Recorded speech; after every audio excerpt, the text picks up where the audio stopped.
imagining them forever. And then he showed interviews with such people, with the parents individually who were serving some prison terms, and with those who were left without a future. And he tried to prove the point that the type of criminals which you are creating now for the next generation is a type which you can never imagine what sort of people they would be and how they are going to damage and destroy the total bearing of the society. No direction would be left, no faith. And why should it not happen? Because morality is misconceived to be a child of civilization. It is not so. Morality is a child of religion. Morality has taken birth from the concept of God. Civilization only took it up later on as a foster child. When civilization lost its bearing and its mooring, then that foster child was not cared for. And religion had already lost its hold on you. So the future for mankind is extremely bleak, and no people are realizing this that much. That is the main problem. Whatever may happen, we are living a lie. That is the most hurtful thing as far as I am concerned. We are not true to ourselves. We are not concerned at what is happening. We are not teaching our own generations to solve these problems or how to tackle them. We are not bringing them to realize what is happening, and without our help, without our direction, they will not know. So these things are to be brought out and emphasized and aired, and a lot of sun should be given. Otherwise these germs will flourish in the darkness, in the shaded places. Another factor which I feel is very important, again it springs from materialism, is the modern television trends. The television is becoming more and more irresponsible. And because it is trade oriented and finance oriented, so it does not care a hoot for what may happen to the morality, or what may happen to the traditions of a country. It is only oriented towards business and financial gains. So if cheapness causes a sort of stir in the people and they like cheapness, they would provide you cheapness at a high cost. And that is what is being done to you. You know, more and more nudeness is coming into television. More and more pleasure seeking without responsibility is exhibited on television, creating a sort of parallax between real life and imaginary life, and worsening the materialistic situation. I'll explain that further after he has translated, then you will realize fully what I mean, what I have in my mind. I have not yet explained fully. Please. Det er jo litt blandede følelser. Jeg sitter og oversetter, for en ting er at de fleste som sitter her, de kan jo engelsk langt bedre enn jeg selv, men jeg gjør det jeg oversetter nå likevel. Og det, på en måte så skulle jeg ønske at jeg slapp å oversette dette, for det var jo veldig dystert, egentlig, det kalifen nå sa. Men sannheten må fram, som det heter.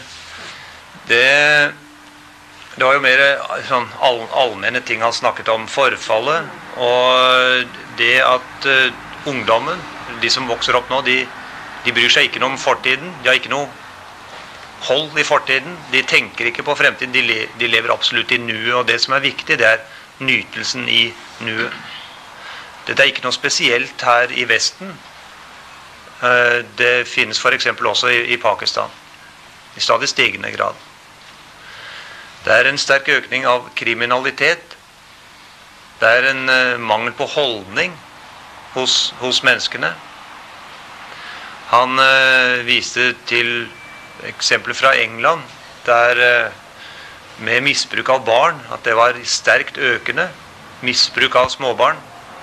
Og han nevnte et helt konkret eksempel, en politimann som var satt på et sånt spesielt oppdrag, og som hadde pekt på et bilde over en by og sagt at i denne byen blir barn misbrukt i hvert tredje hus. I hvert tredje hjem foregår slik misbruk av barn. Og det er jo aldeles forferdelige perspektiver.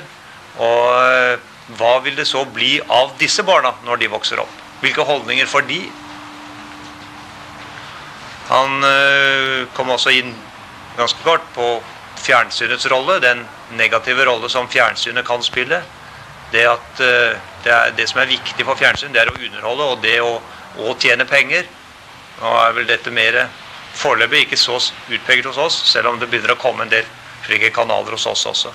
Og det som er spørsmålet, det er hva er det som selger, hva er det som skaper billig moro? Dette med nakenhet, som han nevnte, og det er jo for en muslim egentlig veldig fremmedartet, den måten som masse fjernsynsprogrammer er. Det er veldig fjernt fra hva muslimene mener er riktig i alle fall. Og hvordan fjernsyn også bringer mange programmer som skulle tyde på at det som er viktig, det er nytelse.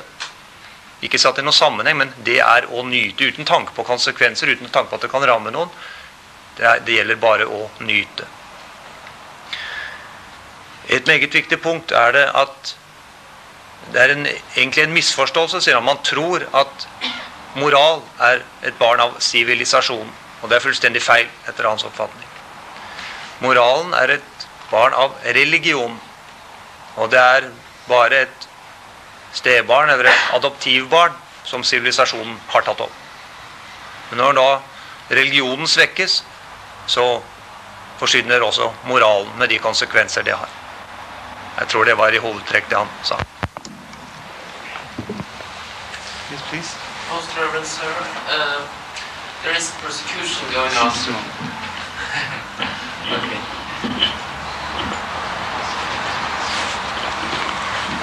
Most Reverend Sir, there is persecution going on in Pasha and other places against other people. Do you find that as a sign of time at the moment? Or As a sign of what?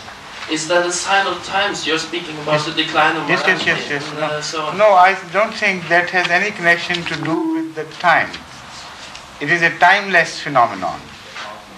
Right from the start of civilization or start of religion, this sort of thing has been going on in waves. The basic disease is lack of tolerance and lack of education and jealousy. These three factors, when they join hands, they play havoc with the society. And unfortunately, these factors are employed by religion to create disorder when the religion itself has come to disorder. And it is always religion against religion.